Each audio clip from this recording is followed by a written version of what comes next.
Welcome back to Sleep History, the quiet place where we let the stories of the past unfold slowly, gently, like candlelight flickering in the dark. Tonight, I invite you to settle into your pillow, to let your eyes grow heavy, and to allow your imagination to drift to another time, another world, behind the towering gates of a royal palace. But instead of walking in as honored guests, or as nobles in silken robes, tonight we walk in the footsteps of those who were often unseen, whose names were rarely written down, yet whose lives kept the palace alive, the servants.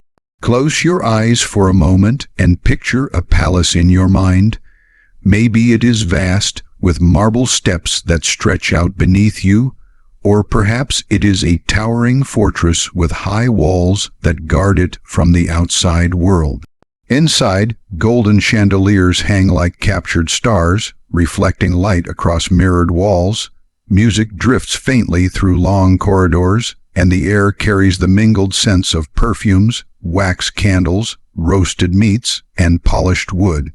It is a place meant to dazzle, a place designed so that kings, queens, and courtiers might feel that they were at the very center of the world. And yet, beneath this glittering surface lies another world, a hidden one, where people worked tirelessly, often without recognition, to keep this grandeur alive. The story of the servant begins long before the royals themselves stirred from their sleep. Imagine it is still dark outside, the sky a deep velvet blue before dawn. The palace is hushed. Only the faintest crackle of dying embers in the fireplace gives a soft glow. Somewhere, in narrow corridors tucked away from the eyes of nobility, a bell chimes. It is not a grand sound, but a small one meant only for those who must hear it. A servant stirs from a thin mattress, rubbing tired eyes, the weight of another long day pressing down before it has even begun. There is no question of resting longer. The palace waits, and the palace must shine before the first noble foot steps into the day. This was the rhythm of their lives, a cycle of waking before the sun, of working in silence, of moving like shadows to transform chaos into perfection. Imagine them slipping through hidden stairways, secret passages built into the very bones of the palace.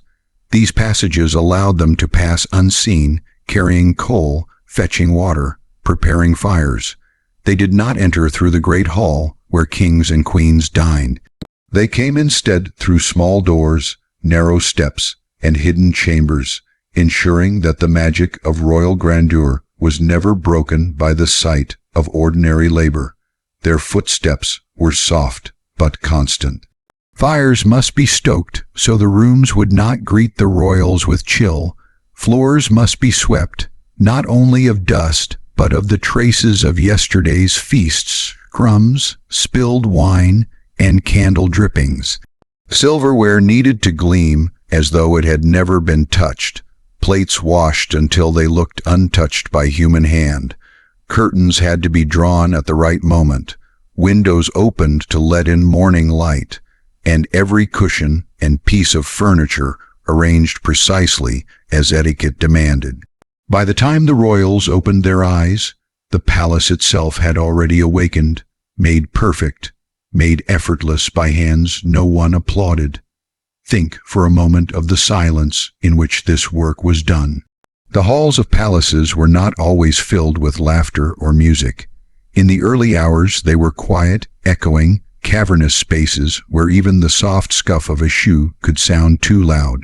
Servants often moved with care, not only to avoid waking their masters, but also because any mistake could carry consequences.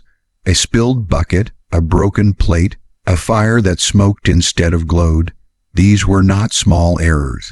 They could mark a servant as careless, unworthy, even disposable, and so they carried themselves with caution, with discipline, always balancing speed with silence, efficiency with invisibility. But there was more to this work than just the chores themselves. There was a mindset, a constant awareness, like a cloak they had to wear. Servants were expected to vanish into the background, to become part of the palace itself, They were not meant to draw attention, nor to speak unless spoken to. In some palaces, even eye contact with royalty was forbidden unless given permission. Imagine living in such a world where you must see everything, know everything about the household you serve, and yet pretend to be unseen, unheard, invisible. This paradox shaped their lives.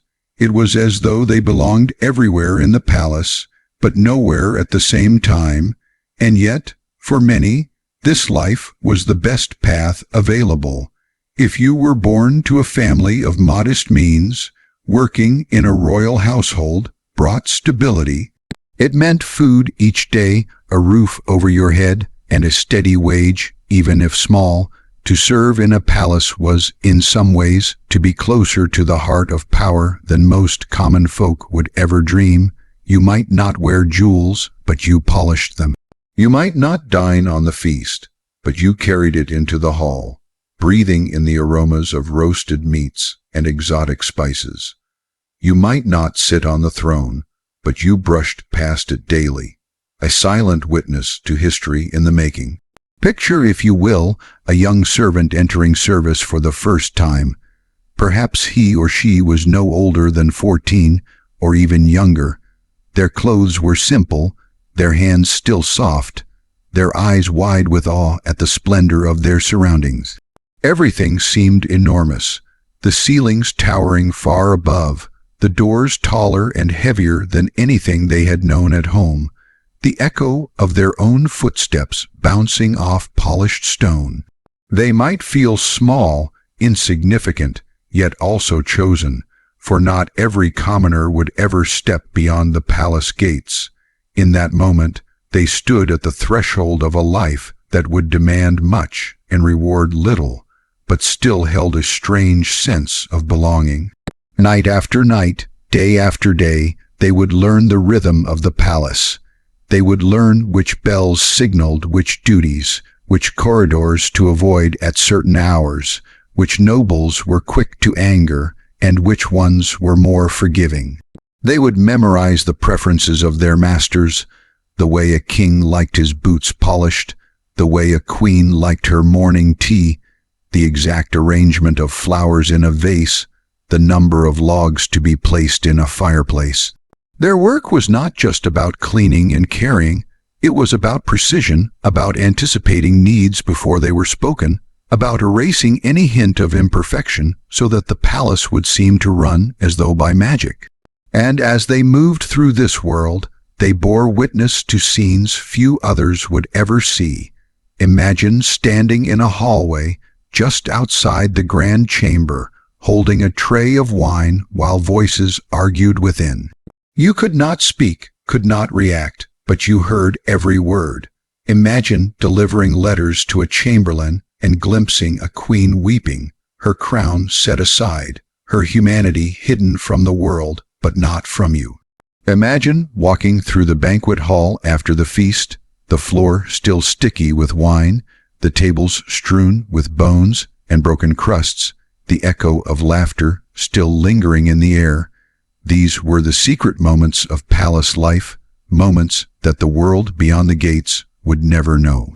As you drift further into this picture, let yourself imagine the weight of such a life, to live surrounded by grandeur yet denied it, to carry responsibility without recognition, to wake each day not for yourself, but for the service of others. And yet there was also a rhythm, a sense of belonging, perhaps even pride, for though they were unseen, the palace could not shine without them. Every glittering chandelier, every polished floor, every flawless banquet, these were the fingerprints of those who worked quietly in the shadows. So tonight, as you lie in your own bed, let your breathing slow and let your mind wander those quiet palace corridors.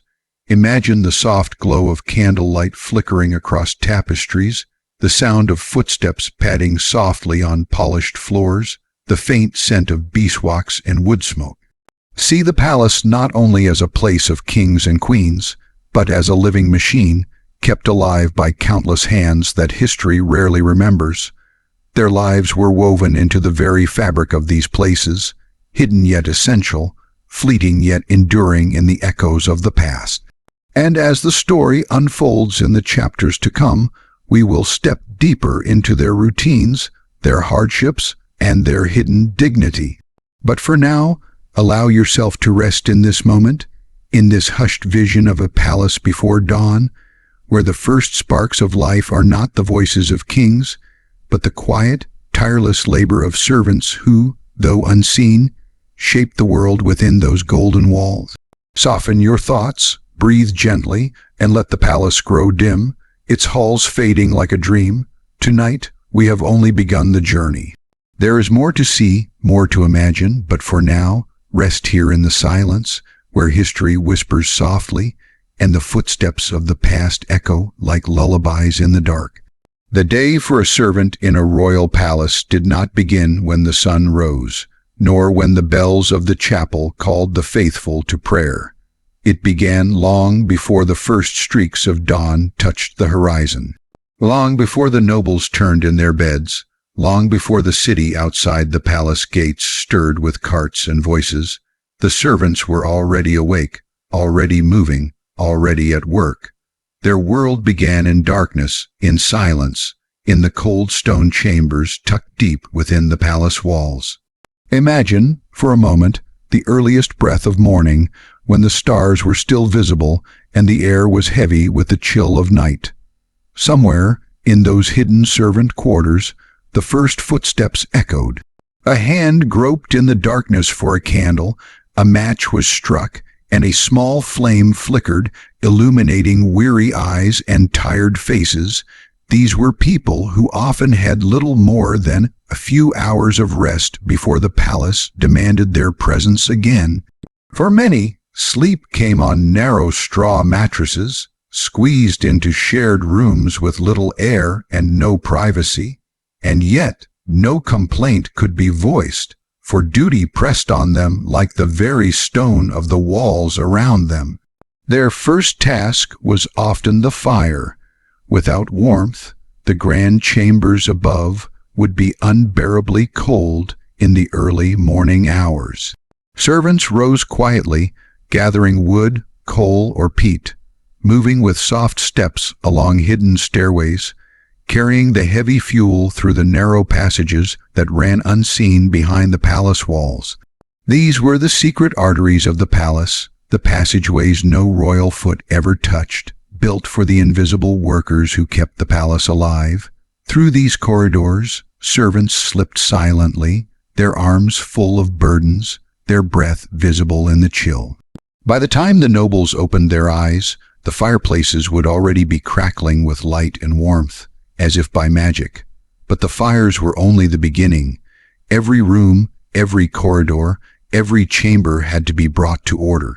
Imagine sweeping a hall so vast that your footsteps echoed back to you, the broom whispering across marble floors, the dust swirling in the dim light of lanterns.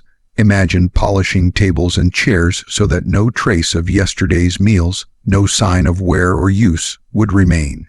Polishing silverware until it shone like liquid light, washing goblets until they reflected the glow of candle flames. Servants worked quietly, with hands that grew rough from scrubbing, with backs bent from lifting, with eyes sharp to notice the smallest flaw. And it was not only the great halls that required attention.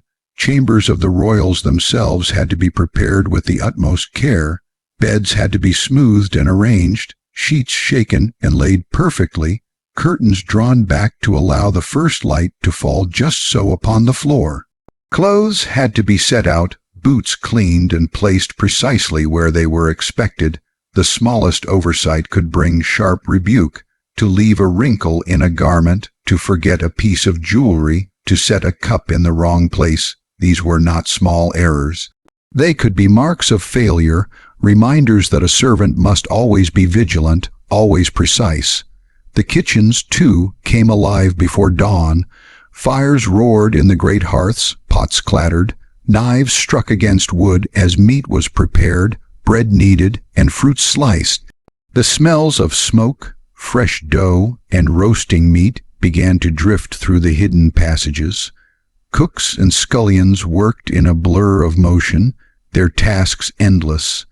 They were often the first to rise, and the last to rest, their labor measured not only in hours, but in exhaustion.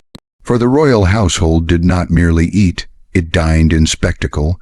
Meals were performances, displays of wealth and refinement, and it was the unseen work of servants that made them possible.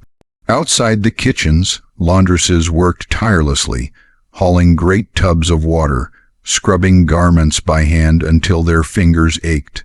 Sheets, tablecloths, gowns, stockings, and laces all had to be cleaned, pressed, and ready for the day's use. Imagine lifting wet linen heavy with water, beating it against stone, wringing it out again and again until it was light enough to dry. Imagine doing this not once, but dozens, hundreds of times, for every fabric the palace consumed. The rhythm of washing, wringing, hanging, it was a rhythm as steady as breathing, as endless as the turning of days. And while the kitchens and laundries roared with life, elsewhere the palace remained hushed. Servants carried buckets of water along polished floors, stepping carefully to avoid making noise. They cleaned chamber pots, emptied ashes, dusted draperies, and ensured that every object, every candle, every vase, every book was in its proper place. The palace had to appear timeless, eternal, untouched by human hand. This illusion of perfection was sustained by the quiet, unseen presence of those who gave their entire strength to the task. But the duties of a servant were not only physical. There was a mental vigilance as well. To serve in a palace was to know the preferences of the royals and the courtiers intimately, to remember the smallest details of their desires.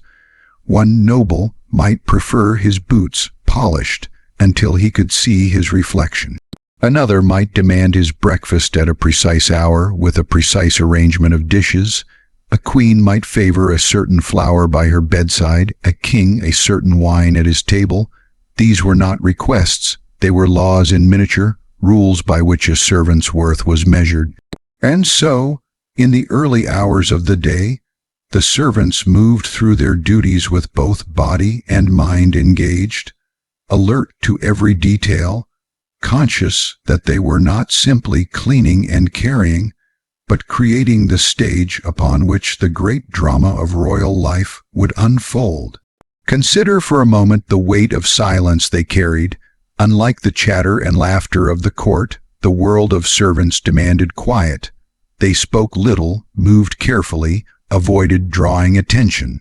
Their presence was necessary, yet they themselves were expected to vanish into the background, to be invisible even while working in the very center of the palace.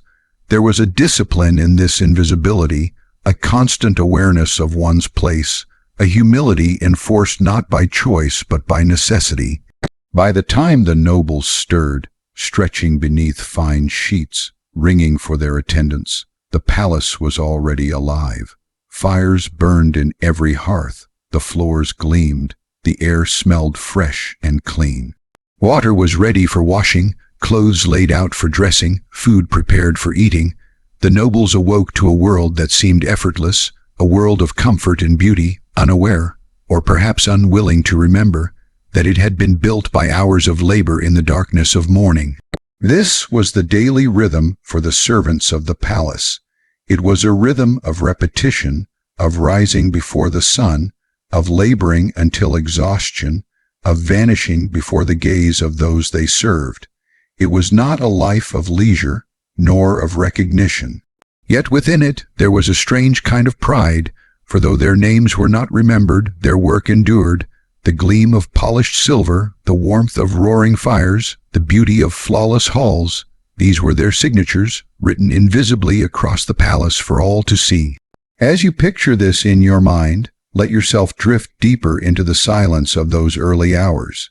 Hear the faint crackle of firewood, the soft swish of broom bristles across stone, the quiet clink of silver polished in the dark. Smell the bread baking in the kitchens, the soap and steam of laundries, the smoke rising from hidden chimneys.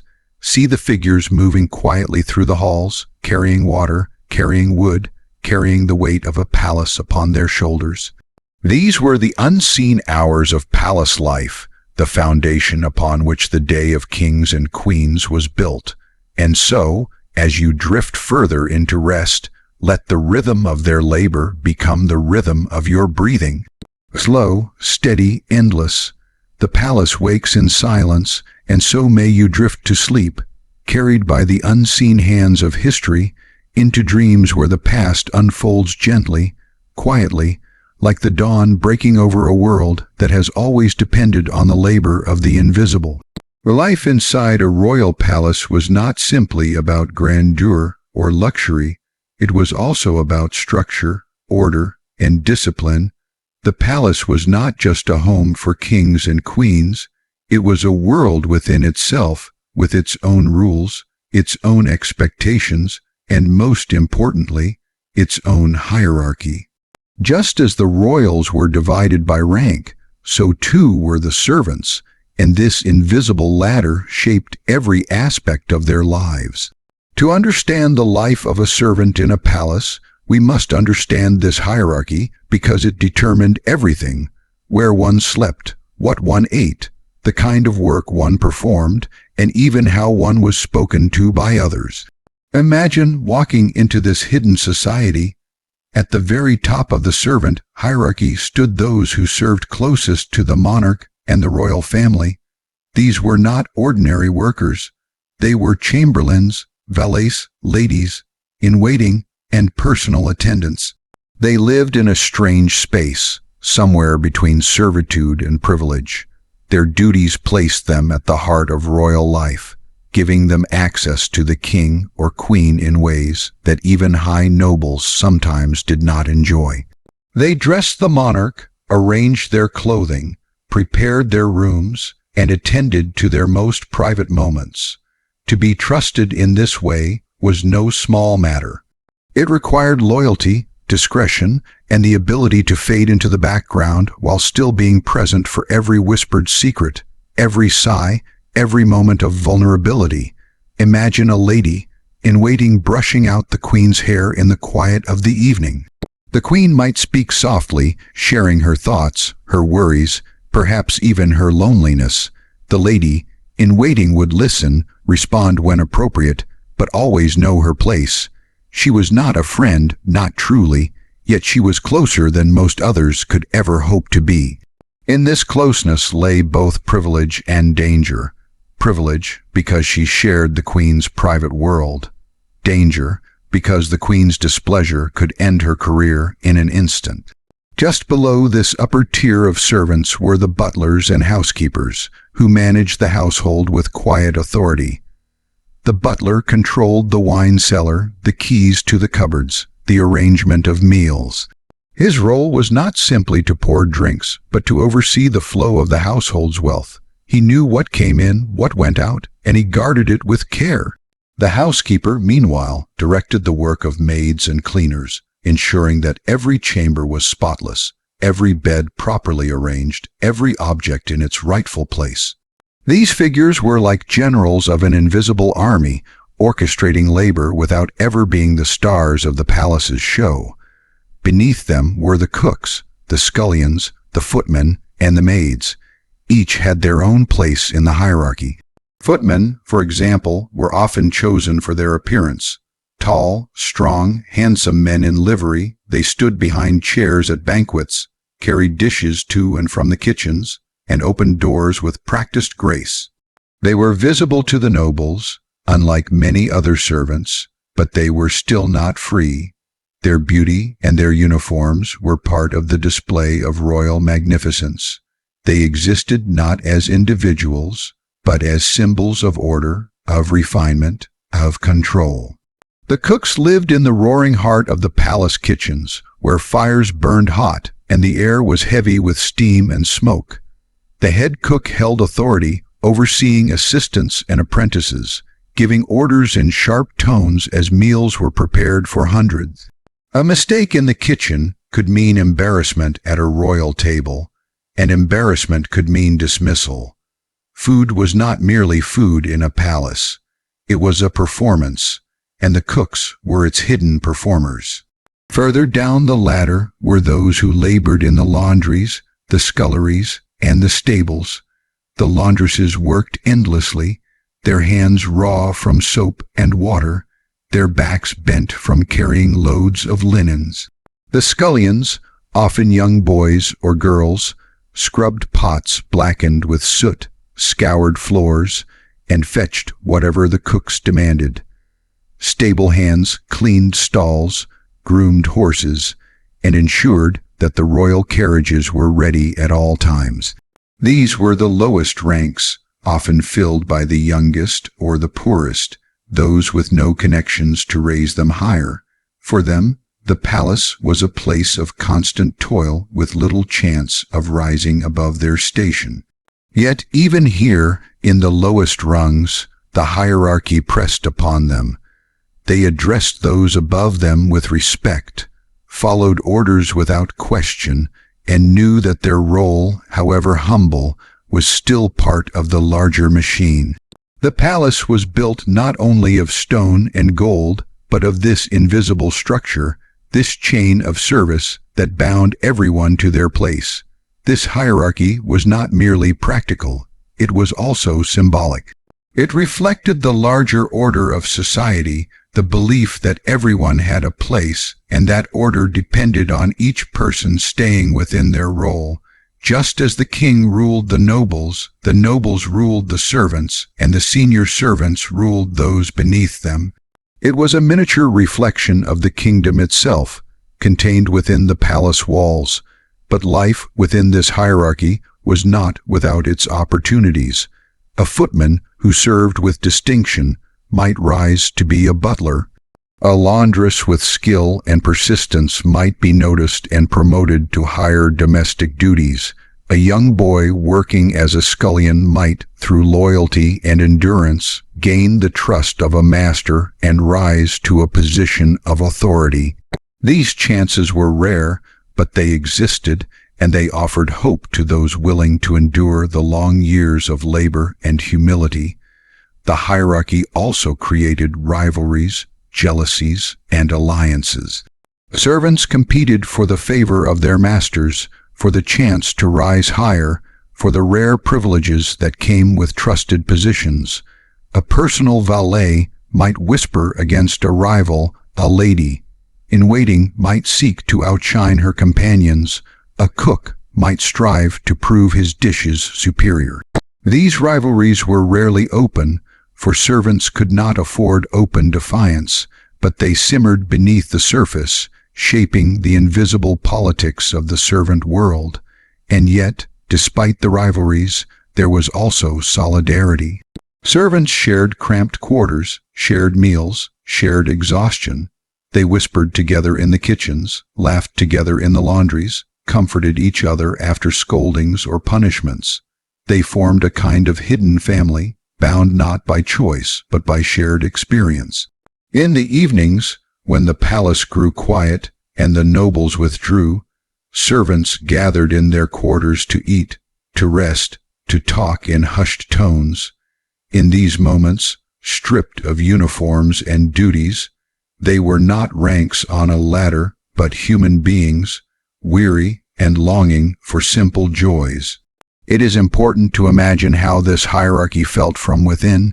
To the nobles, it was invisible. To the royals, it was simply expected. But to the servants, it was the air they breathed, the weight they carried, the structure that defined their lives.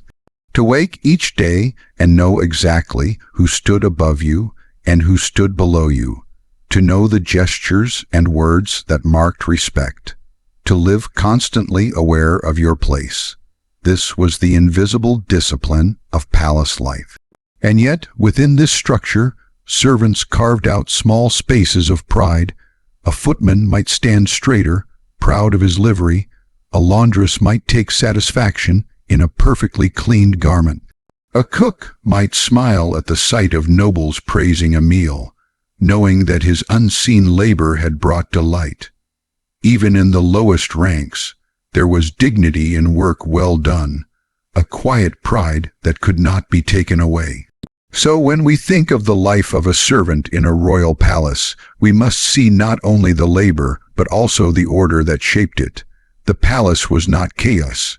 It was carefully arranged, from the golden thrones of kings down to the humblest broom in a servant's hand.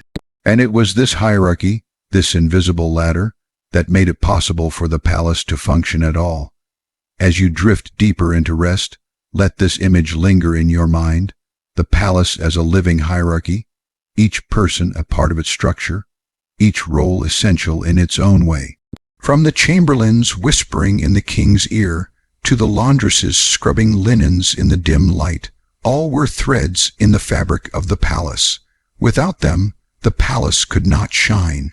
With them, it became a world both magnificent and hidden, a world where order was everything, and where every servant, no matter how unseen, carried the weight of history upon their shoulders. And so, as your breathing slows and your thoughts grow softer, imagine yourself walking through this hierarchy, seeing it unfold before you like a grand but silent pageant. The footsteps of servants echo in the corridors, the voices of authority call softly, the hidden world of palace life continues, orderly, tireless, eternal. Drift now into dreams and let the structure of the past cradle you gently, as the palace once cradled the countless lives that served within its walls.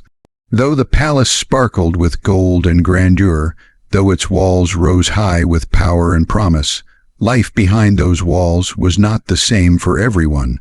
For the kings and queens, the palace was a symbol of majesty, a fortress of luxury. But for the servants, those same walls enclosed a very different existence.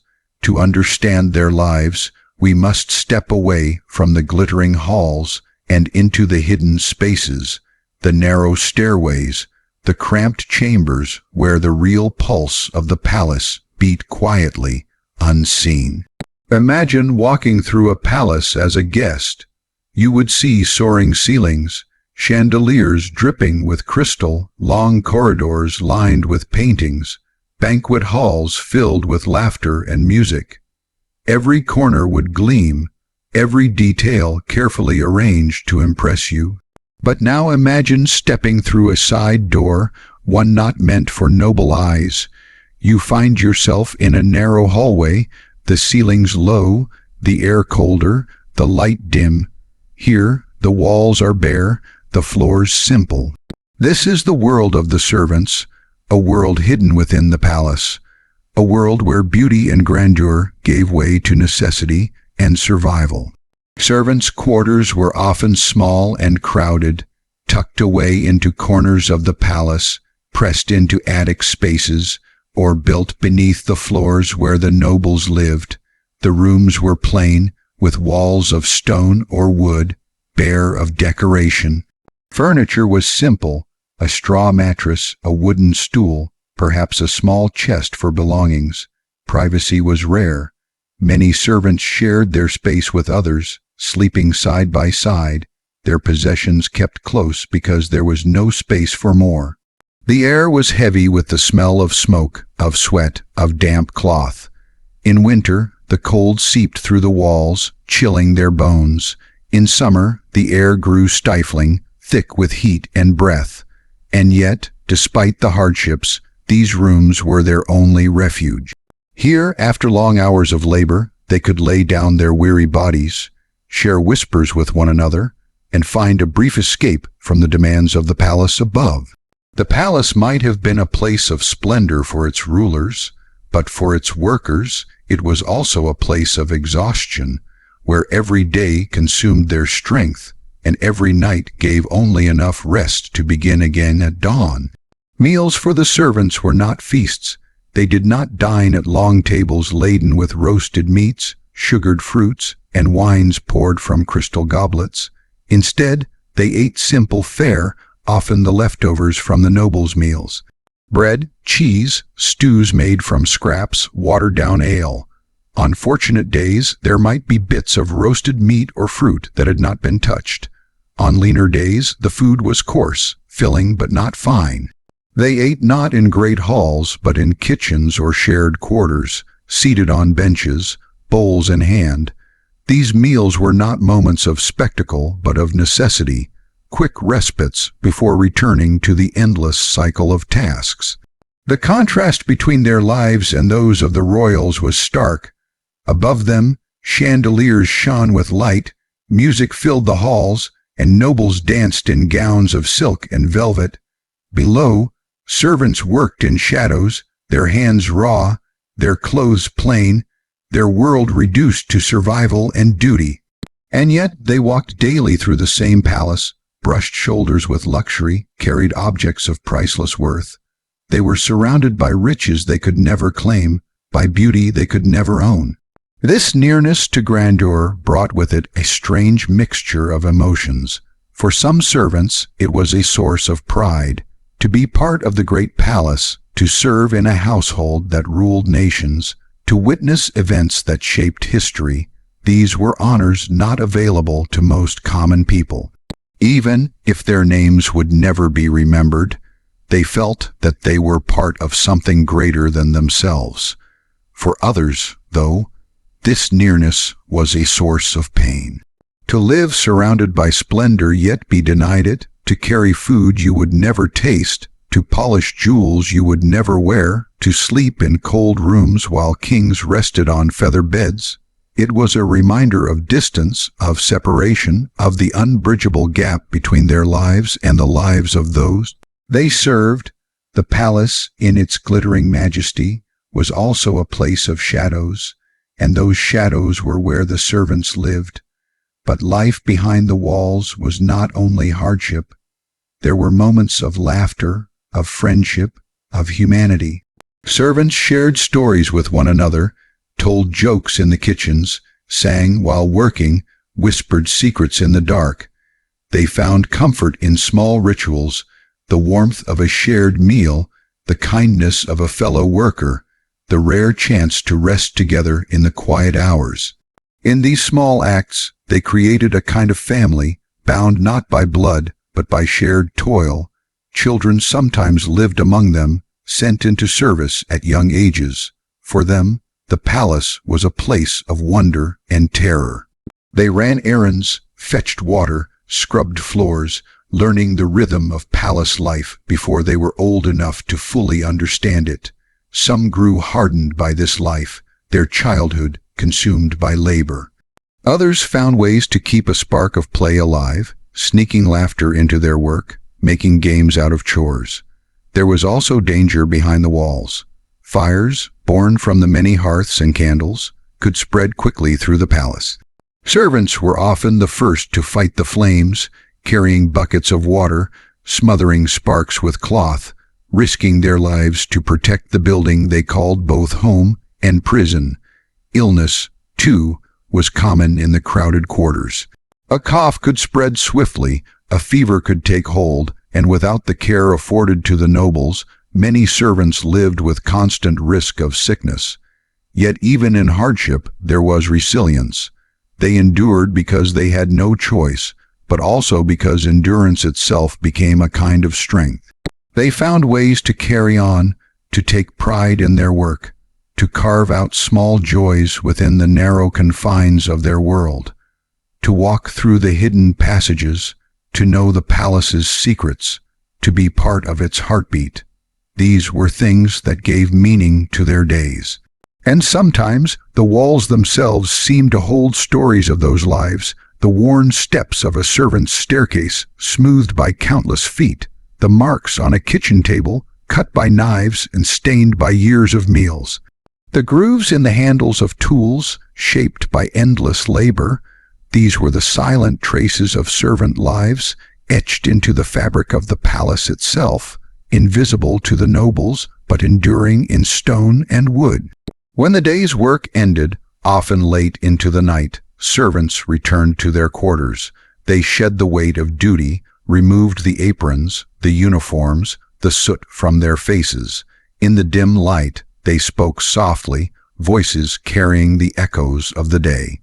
Some shared laughter, others shared silence. They slept not in feather beds, but on straw, not under silk covers, but beneath rough blankets. And in their dreams, perhaps, they saw not the palace, but the homes they had left behind, the families they missed, the lives they might have lived. For the palace was both a world of opportunity and a world of confinement. It offered steady work, shelter, a connection to something larger, but it also demanded everything: a servant's time, strength, loyalty, and often even their very identity. To live behind the walls was to be both close to greatness and forever apart from it, to exist in a liminal space where one's life was bound by duty and shaped by shadows. As you let these images settle in your mind, imagine yourself walking slowly through those hidden spaces. The main halls gleam with light, but you take a turn into a narrow passage. The air grows cooler, the walls close in, the sounds of laughter from above fade into silence. You see the small doors, the cramped rooms, the simple beds. You hear the quiet voices of servants at rest, the sighs of exhaustion, the murmur of friendship. You realize that the palace is not just the place of kings and queens, but also the place of these hidden lives, lives without which the palace could not exist. And so, as your breathing slows and your thoughts grow softer, let yourself rest in this hidden world. Behind the walls, there is hardship, but also endurance. Behind the walls, there is poverty, but also pride. Behind the walls, there are lives often forgotten, but lives that carried the weight of history nonetheless. The palace above might glitter in memory, but it is in the shadows below that its true heartbeat resided. Drift now into dreams, carried by the quiet strength of those who lived behind the walls, unseen yet essential, humble yet enduring, their lives echoing softly across time. There was always a fragile balance in the life of a servant at a royal palace, a balance between reward and risk, between pride and punishment. The palace could offer stability, opportunity, even a sense of honor for those who remained faithful in their duties. Yet at the same time, every servant lived under the weight of expectations so heavy that a single misstep might undo years of loyal service. To exist within those walls was to walk a narrow path, where dignity and despair mingled with each passing day. For many servants, the promise of reward was tied not to wealth, but to longevity and loyalty. To serve in the same household for many years was considered a mark of honor, a sign of trustworthiness that could not easily be taken away. Some servants began as young boys or girls, barely old enough to understand the weight of the world they were entering, and ended their lives in the same palace, their entire existence bound to one royal family. Over time, these men and women became more than mere attendants. They were part of the palace's living memory, witnesses to births, deaths, weddings, and political changes. They stood in the background of history, unseen by chroniclers, but essential to the unfolding of events. Among the most trusted were valets, chambermaids, butlers, and ladies in waiting, positions that allowed close contact with royalty. These servants often knew secrets no one else did. They dressed their masters and mistresses, they carried their letters, they overheard their arguments and confidences. They were silent witnesses to the private lives of kings and queens. This closeness was a form of power, though one that had to be wielded with the utmost care. A trusted valet might quietly influence his master's choices, offering a suggestion in a moment of vulnerability. A lady in waiting might soothe a queen's fears, shape her moods, and become her confidant. Though these servants rarely appeared in official records, their quiet influence could ripple through the palace in unseen ways. But such privilege came at a price. Trust was fragile, and favor could vanish in an instant. A careless word overheard, a mistake in timing, an act of perceived disloyalty, any of these might lead to dismissal or disgrace. For servants close to the royals, the stakes were especially high. The same proximity that granted them influence also exposed them to danger. To anger a king or queen, or to become entangled in the intrigues of the court, could lead not only to the loss of position, but also to ruin, imprisonment, or worse. The palace rewarded loyalty, but it was quick to punish error. For the majority of servants, those who worked in kitchens, stables, laundries, and gardens, the rewards were more modest, but no less important. They found dignity in steady work, in the knowledge that their labor supported the grandeur above. A cook who prepared meals day after day might take pride in feeding not just nobles but entire households of hundreds. A gardener might feel satisfaction in seeing the palace grounds flourish under his care, knowing that his unseen hand created beauty admired by all who visited. In these roles, the palace offered stability that life outside its walls might not. While farmers could lose crops to weather and merchants could lose fortunes to bad luck, palace servants had the certainty of daily work, food, and shelter. Yet for every reward, there was an accompanying hardship. The work was relentless, the expectations unforgiving. A servant might rise before dawn and work until midnight, pausing only for brief meals. Every task had to be performed with precision, floors scrubbed until they shone, clothing cleaned and pressed without flaw, meals delivered at exactly the right temperature and time. A single mistake, a dish served cold, a garment wrinkled, a room left untidy, could bring harsh words, loss of favor, or even dismissal. Dismissal was feared above all else. To lose one's place in a palace was to lose livelihood, shelter, and reputation in one stroke. A dismissed servant often found it difficult to find new employment, for word of failure traveled quickly, and households sought only the most reliable workers. For this reason, servants lived in constant awareness of their conduct. They guarded their tongues, watched their steps, and held their emotions tightly, for a wrong look or word could be misinterpreted by those above them. The harsh realities extended beyond discipline. Servants endured physical strain, their bodies bent and worn by years of labor.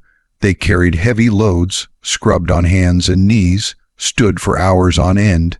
Injuries were common, and illness was a constant threat in crowded quarters. Unlike their masters, servants had little access to physicians or remedies.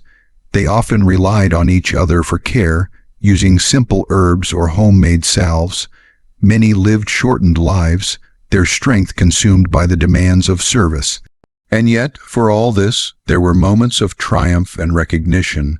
A servant who proved exceptionally loyal might be granted a small pension in old age or a cottage on royal land. A butler who served faithfully for decades might be remembered in the household's records, his name preserved for future generations.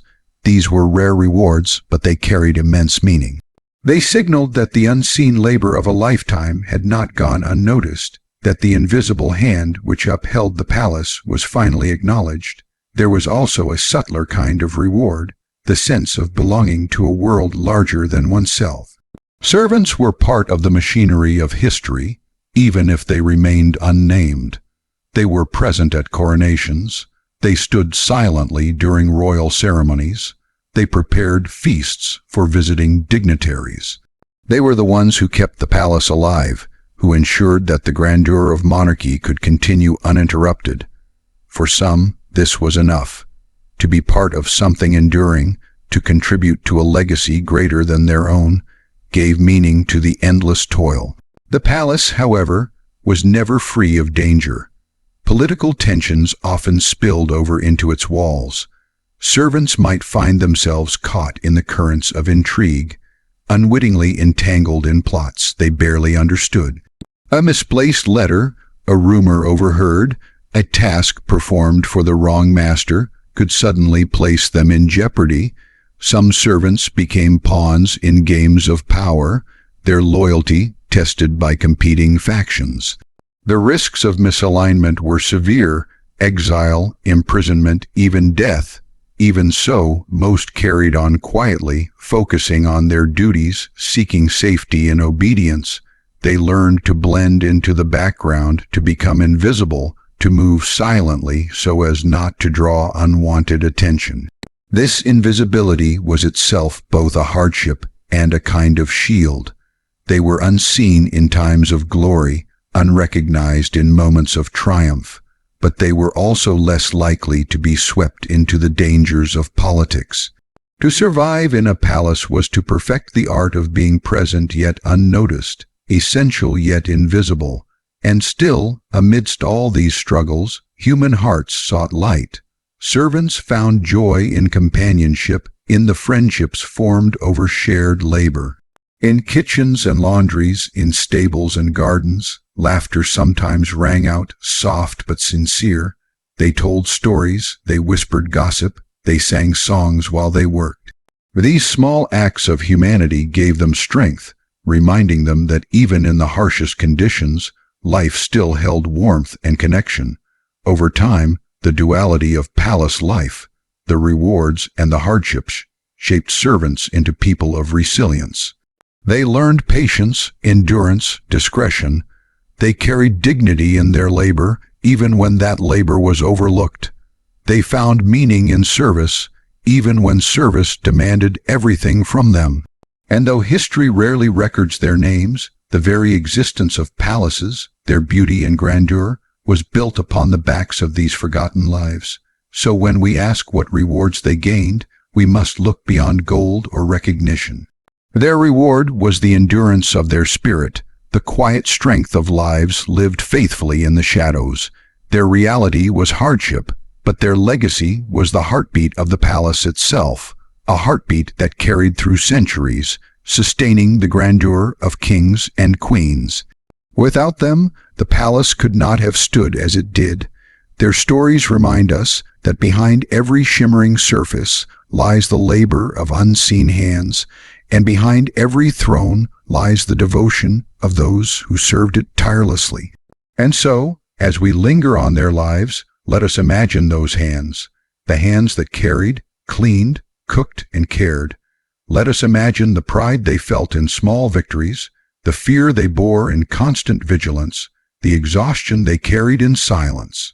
Their world was one of contrasts, of rewards entwined with hardships, of dignity bound with risk. They walked a path few would envy, yet without them, the history of royalty could never have been written. Drift gently into this thought, and as your eyes grow heavy, remember the servants of the palace, unseen, uncelebrated, yet essential. They lived lives of quiet strength, shaping history not with crowns or swords, but with daily devotion, with steady labor, with unyielding endurance. Their hardships were real, their rewards fleeting, but their legacy is eternal, echoing softly through the halls of time. So what was life truly like for a servant at a royal palace? It was not one simple story, but a tapestry woven of countless threads, hardship and hope, invisibility and importance, struggle and strength. To understand it fully, we must look beyond the dazzling image of kings and queens that history has preserved. We must turn our gaze to the quiet figures who stood behind the scenes, who worked in silence, who endured without recognition. Their lives were both ordinary and extraordinary, and without them, the great palaces of history could never have functioned, let alone glittered in grandeur. Imagine again the palace, with its shining halls and its guarded gates. To the outside world, it was a fortress of majesty, a symbol of power meant to inspire awe. To the royals who lived within, it was a home, a stage, a center of rule. But to the servants, it was both a workplace and a world. Within those walls they lived entire lifetimes, waking and sleeping in rhythm with the palace itself. They knew its secrets, its hidden passageways, its moods. They were as much a part of its fabric as the stones in its walls, and yet their names rarely appear in records. History often forgets them, preserving the deeds of kings, but not the toil of cooks, recording the speeches of queens, but not the whispers of maids. Still, their presence was essential. Every candle lit at dusk, every garment pressed for a banquet, every step of a polished floor bore the mark of servant labor. Without them, the illusion of effortless majesty would crumble. What they carried was not only physical work, but emotional weight. They bore the pressure of perfection, the knowledge that mistakes could bring punishment, the constant reminder of their low station in a world of wealth. But they also carried pride, pride in their skill, pride in their loyalty, pride in belonging to something larger than themselves. For some, this was enough to transform hardship into meaning. For others, it was a burden that never lifted. The palace itself reflected this duality. Its grand halls dazzled the eye, but its hidden spaces told another story. Behind the walls of luxury lay narrow staircases, cramped rooms, kitchens filled with smoke and heat. These hidden worlds were the servants' domain. They moved through them quietly, swiftly, always aware of their roles. Invisibility was part of their art. The less they were noticed, the better they had done their jobs. And yet, in this invisibility lay a strange kind of power. The power to observe, to understand, to be present in moments of intimacy and importance that others never saw. Servants were not merely laborers. They were also keepers of memory. They witnessed history as it unfolded, often closer to it than the chroniclers who recorded it. They saw the king weary in his chamber after a day of rule, the queen speaking in hushed tones with her confidantes, the princes and princesses at play in their private rooms. They knew the palace in its unguarded moments, in its silences, in its raw humanity. Though their voices were rarely heard, their eyes saw everything. To reflect on their lives is to reflect on the fragility of status, the complexity of human dignity. Servants existed in a world where their worth was often measured only by their usefulness, and yet, within themselves, they carried the same hopes and fears as any noble. They dreamed of safety, of family, of small joys. They laughed and wept. They longed and prayed, just as those they served did. The difference lay not in their humanity, but in the world's recognition of it. There is something deeply humbling in imagining their nights. After endless hours of labor, they returned to their quarters, often too tired to speak. They laid on simple beds, their muscles aching, their minds still replaying the day's tasks. And in the quiet before sleep, perhaps they wondered whether they would ever be more than a shadow, whether their lives would ever mean more than service. Some must have felt despair. Others must have found comfort in faith, or in companionship, or in the simple rhythm of routine. But all of them, in their own way, carved meaning from a life defined by duty. The question of reward becomes complicated here. What did they gain from such service? Rarely riches, rarely freedom, but they gained endurance, and with endurance a kind of unbreakable spirit. They gained belonging, even if it was to a world that never fully welcomed them. They gained the quiet satisfaction of work done well, the hidden pride of keeping a palace alive, and for some, they gained trust, influence, even affection from the nobles they served. These rewards were fragile, easily lost, but they were real. At the same time, we cannot ignore the cost. The cost was their strength, their time, their very selves. Many servants gave their lives to the palace, beginning as children and dying in the same walls decades later. They gave up freedom of choice, freedom of movement, freedom of ambition. Their paths were narrow, defined not by their own desires but by the needs of others. And yet, within this narrow path, many found ways to live fully, to love, to hope, to endure. That is their true legacy, the persistence of humanity even in conditions that sought to reduce it to labor. When we imagine them now, centuries later, we must try to honor what was once invisible. Every grand event in history, every coronation or wedding or diplomatic feast, was made possible by their labor. Every gleaming hall, every fragrant garden, every sumptuous meal bore their fingerprints. They were not footnotes in history, they were its foundation. As you drift further into reflection, think of their footsteps echoing softly in the marble corridors. Think of the faint glow of a lamp carried down a narrow staircase, the quiet shuffle of hands preparing a chamber before dawn, the muted laughter of friends sharing bread at the end of a long day. These are the sounds of lives lived in shadows, yet full of meaning. There is also a lesson for us in their stories. The world often celebrates those who stand in the light, the kings and queens, the leaders and conquerors. But behind every figure in the light are countless others who hold them up, who make their greatness possible. To remember the servants is to remember that history is not only written by rulers, but built by the unseen hands of ordinary people. It is to remember that dignity does not depend on rank or wealth, but on the endurance of the human spirit. So what was life like for a servant at a royal palace? It was a life of contrasts. It was hard, yet filled with pride. It was invisible, yet essential. It was constrained, yet rich with small, unrecorded moments of joy and sorrow. It was, in short, a fully human life. One lived in shadows, but never without light. And as you prepare to rest, let these images settle gently in your mind.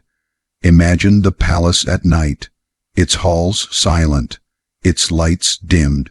Somewhere deep within, a servant lies down on a simple bed, weary but alive, ready to rise again with the dawn. Their story may not be remembered by name, but it is remembered in spirit, in the quiet acknowledgement that without them, the world we think of as royal and magnificent could never have existed. Close your eyes now, and let the echoes of their footsteps guide you into sleep. In your dreams, walk with them through hidden corridors, share their meals, hear their laughter, feel the strength of their endurance, the weight of their devotion, the depth of their humanity.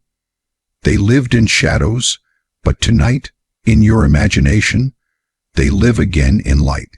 And so we honor them, the forgotten servants of history, the invisible keepers of palaces, the silent sustainers of kings and queens. May their lives remind us of the quiet power of service, of the dignity found in endurance, of the unseen stories that shape our world. Good night, and may your dreams carry you gently through the corridors of time. Thank you for joining me on this quiet journey through history tonight.